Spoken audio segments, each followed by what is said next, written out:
অনেকদিন পরে সূর্যাস্তের পর ও পাড়ের উপর বেড়াতে গিয়েছিল।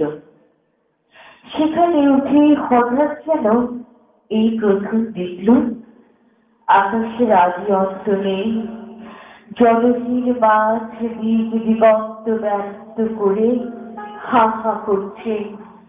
কোথায় দুটি ক্ষুদ্র গ্রাম, কোথায় এক প্রান্তে সংকীর্ণ একটি জলের রেখা, কেবল নীল আকাশ এবং ধূসর পৃথিবী, আর তারই মাঝখানে একটি সঙ্গীহীন গৃহহীন অসীম সন্ধ্যা। মনে হয় যেন একটি সোনার চেলি পরা বধূ অনন্ত প্রান্তরের মধ্যে মাথায় একটুখানি ঘোমটা টেনে একলা চলেছে।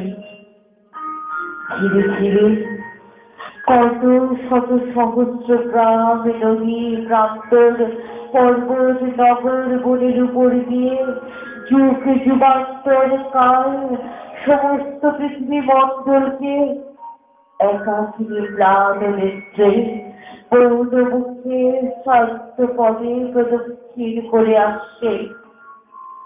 তার বর্জনে কোথাও নেই, তবে তাকে এমন সোনার বিবাহ বেশে কে সাজিয়ে দিল? কোন অন্তহীন পশ্চিমের দিকে তার প্রতি গৃহ